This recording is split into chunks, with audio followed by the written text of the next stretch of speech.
Olá pessoal, bom dia, tudo bem? A saída do ministro da Saúde, o Tais, provocou comoção na mídia, né? Mas, ao contrário do que está todo mundo dizendo aí no circuito da informação tradicional, pode ser, na verdade, em vez de um grande problema, pode aparecer como uma grande janela de oportunidade.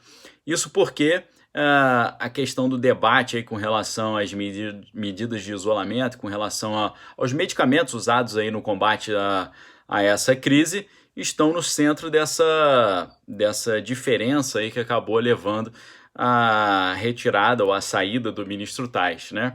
E esse debate, né, acerca do combinado lá da hidroxicloro, azitromicina e zinco tem provocado uma oposição até internacional, né, talvez levada mais por interesses econômicos e políticos do que meramente por questões estritamente científicas, tá? E o que é interessante é nós vermos que numa entrevista recente agora para o programa Os Pingos nos Is, né, a doutora Anice Yamaguchi, que está até sendo cotada para substituir o Taish lá no Ministério da Saúde, ela mostrou, contrariamente aos argumentos ventilados nos meios de comunicação, que a hidroxicloro, né, a bolsoquina, não é um medicamento novo, né? Ela fez uma lembrança que é patente, que é óbvia, né? Pelo contrário, já foi usado por mais de 1 milhão de pessoas para tratamento de várias enfermidades mundo afora, sejam elas enfermidades ali como lúpus, né? E também questões ali reumatológicas, né? E essa questão toda, pessoal, pode abrir uma importante janela de oportunidade, porque caso seja implementado no Brasil um protocolo eficiente, né, calcado aí nas experiências positivas que grandes grupos e cientistas têm provado mundo afora, se a gente conseguir implementar um protocolo bem feito, né, que consiga minimizar, conforme dados têm mostrado aí, o problema, né, ou minimizar o agravamento dessa crise de saúde, isso pode dar uma grande vantagem competitiva para o Brasil. E além disso, né, o embaixador dos Estados Unidos no Brasil, Todd Chapman, ele disse que toda essa crise atual, apesar do prejuízo humano e econômico exorbitante, acaba por abrir uma grande oportunidade para o Brasil atrair mais empresas americanas, né, que estão começando a sair lá do país asiático. Essa declaração, por exemplo, foi dada nessa última quarta-feira, dia 13, numa entrevista coletiva por videoconferência que foi dada a jornalistas da região nordeste do país, tá? E é importante a gente lembrar que os Estados Unidos são um dos grandes países que realizam investimentos diretos aqui no Brasil, o conhecido como IDP, né? Que, segundo o Banco Central, é nada mais, nada menos que a categoria de investimento que ganha maior destaque no relacionamento econômico e financeiro do Brasil com o resto do mundo. E se a gente olha também os últimos dados disponíveis nos relatórios de investimento direto de 2019 do Banco Central, nós vemos que as empresas dos Estados Unidos, por meio dos seus controladores, inseriram, né, ou injetaram mais de 118 bilhões no Brasil em 2018, contra apenas 21 bilhões dos orientais lá do Dragão Vermelho. E a gente entende melhor essa janela de oportunidade que está diante de nós quando nós lemos, por exemplo, o artigo do Felipe Hermes, né, que saiu no Infomoney, a oportunidade do Brasil pós-crise, né? E ele lembra que em 1941, o austríaco radicado no Brasil, Stefan Zweig, ele publicou o seu livro mais conhecido, que é o Brasil, o País do Futuro, né? E é exatamente isso, né? O Brasil, o país do futuro. Ah, ele nesse artigo separa algumas frases interessantes, né, como o do Roberto Campos dizendo que o Brasil não perde uma oportunidade de perder uma oportunidade, né? Então, essa é uma oportunidade que a gente não pode perder, né? O Brasil não pode mais insistir no subdesenvolvimento, né? Como dizia Nelson Rodrigues, né, que o subdesenvolvimento não se inventa, é a obra de século, né? Então a gente tem que parar de investir soberanamente e diuturnamente na construção do subdesenvolvimento brasileiro. Precisamos passar a oportunizar essas situações que se colocam diante de nós, né? A gente tem como exemplo positivo, né, o agro brasileiro, que continua sendo a parte do Brasil que mais deu certo, né? Uma evidência disso é que a produtividade nas lavouras brasileiras cresceu em média 2,1% nas últimas 3 décadas e, tirando, exceto por crédito subsidiado, né, que mesmo assim é em proporção menores do que nos países envolvidos, nunca demos uma atenção mais especial, né? Então o Brasil tem potencial para ser o grande o país que oferta a maior parte dos alimentos para o mundo, né? A gente tem essa janela de oportunidade, temos que aproveitar isso. Além disso, há dezenas de grandes empresas globais buscando maneiras de não ter que depender mais dos chineses, né, na sua cadeia de produção. Porque é importante a gente observar que apenas em 2019 foram nada menos que 50 grandes empresas americanas saindo lá do gigante asiático, né? Empresas importantes como Google, Apple e HP, que ficaram ali bom tempo radicadas ali, estão aproveitando os ganhos em escala e os custos estavam, né, aproveitando os ganhos em escala e os custos baixos, agora estão já pensando em reinventar a sua cadeia de suprimento para não ficar dependendo desse país que está gerando tanta insegurança e instabilidade, né? Segundo o diretor de Conselho Econômico da Casa Branca, né, essa é a medida que tende apenas a acelerar nos próximos anos. Então, uma grande oportunidade se abre para o Brasil aí. Inclusive, a gente pode reverter a situação de desemprego que está sendo gerada por essa crise, não só com uma mão de obra ociosa se tornando empregada, mas empregada exatamente nessas empresas americanas e de outras nacionalidades podem vir para cá aproveitar esse deslocamento, né, das suas plantas de fabricação.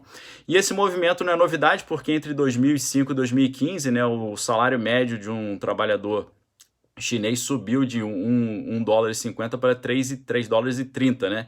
Ou seja, hoje os trabalhadores de lá ganham em média 15% a mais do que os brasileiros, né? E essa diferença está aumentando, o que também faz com que os investidores ali comecem a pensar em outras oportunidades, né? Mas o que era uma tendência já há alguns tempos atrás, agora acabou se tornando uma necessidade, né? Em função dessa crise atual que nós estamos vivendo. O Japão, por exemplo, já havia anunciado pacotes para trazer de volta as suas empresas, né? Mais de 2 bilhões em uma primeira estratégia ali, mas o que a gente está para ver é que tem muito mais para vir aí em termos de deslocamento de centrais de produção, né? A princípio, eles têm olhado ali o Vietnã e Taiwan como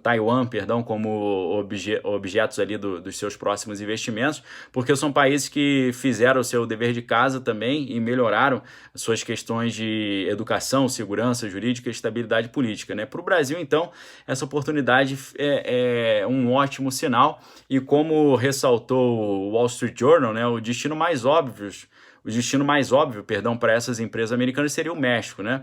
Mas isso se o México não tivesse numa situação um pouco confortável, né?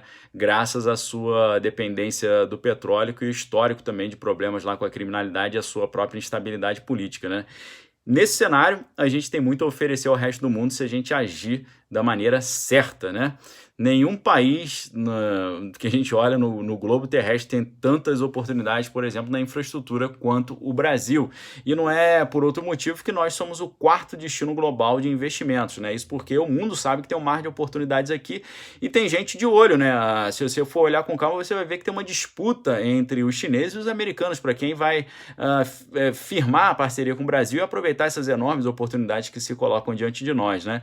Nós temos uma chance aqui talvez imperdível, né? A gente precisa de um consenso nacional para melhorar esse ambiente de negócios, né? E não é uma questão até momentânea, né? Mas de uma reestruturação geopolítica internacional que vai durar muitos anos nesse cenário pós-crise, né? A gente precisa encarar esse momento sabendo que a gente não pode ser deixado de lado pelos agentes globais aí que estão procurando esses novos locais para investir, né? A gente, por exemplo, tem a menor corrente comercial do G20, né? Importamos e exportamos menos do que qualquer país em relação ao tamanho do nosso PIB e a nossa educação acaba vendo 1 a cada 5 jovens abandonarem a escola no ensino médio, né? Então, nos próximos anos, a gente vai ter que ficar de olho na nossa questão demográfica, né? Porque nós temos que buscar alternativas para o aumento da produtividade, porque a gente vai ter, infelizmente, ao que tu está indicando, Deus queira que não, mas a perspectiva é menos jovens no mercado de trabalho e mais idosos na Previdência, né? Então isso é uma coisa que pode atrapalhar esse processo, a gente tem que saber gerenciar esses pontos fracos, né? Nada disso, porém, vai nos impedir, creio eu, e precisamos focar nisso, né, de nos inserirmos nessa agenda global aí de forma completamente competitiva e oportunizando essas chances que aparecem diante de nós, tá? Se trata de uma oportunidade única que a gente não pode deixar passar de jeito nenhum. Então, deixo uma palavra aqui de ânimo para vocês, mostrando que o Brasil, né, sempre tem figurado como uma economia fechada. Isso atrapalha em muitos casos, mas dentro de uma situação de crise global como essa, até nos protege um pouco. Então, temos aí grandes oportunidades, tá? O mundo está procurando novos lugares para colocar suas fábricas, retirando lá do Extremo Oriente, por causa dessas incertezas e instabilidades lá. Então, uma oportunidade imperdível para todos nós. Pode ser que essa mudança também no Ministério da Saúde traga uma chance de reposicionar a nossa estratégia diante dessa crise de saúde, para que a gente possa dar mais segurança para o povo e mais conforto para a população e mais estatísticas positivas aí diante dessa luta contra esse inimigo invisível, tá bom, pessoal?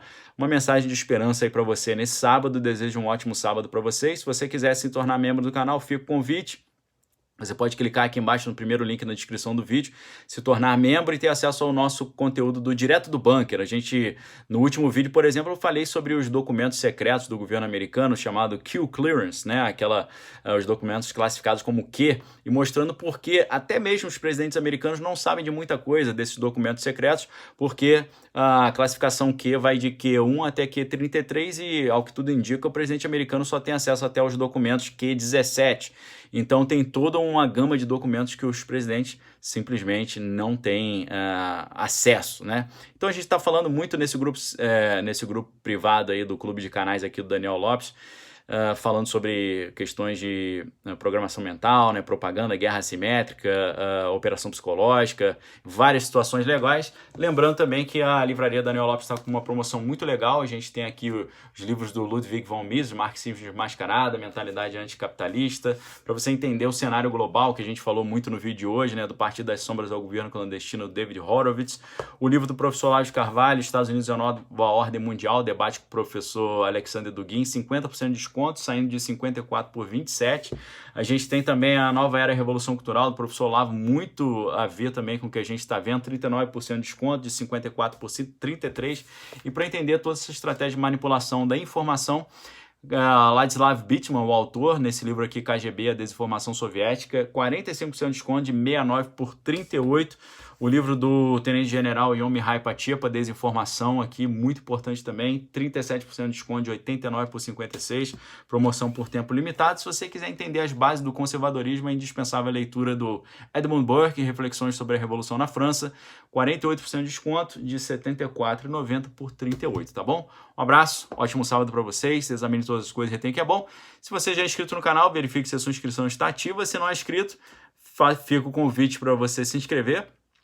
E caso tenha gostado do vídeo, não deixe de dar o seu like, tá? Obrigado pelo apoio aí, pela audiência, me ajude a divulgar esse vídeo, porque passando assim um fio de esperança, a gente pode criar uma espiral positiva aí, de um círculo virtuoso para que as pessoas possam dar a volta por cima, porque o medo e a mentalidade negativa freiam e destroem a esperança e destroem a nossa vitalidade. Então a gente tem que tomar cuidado com isso. Um abraço, pessoal, valeu!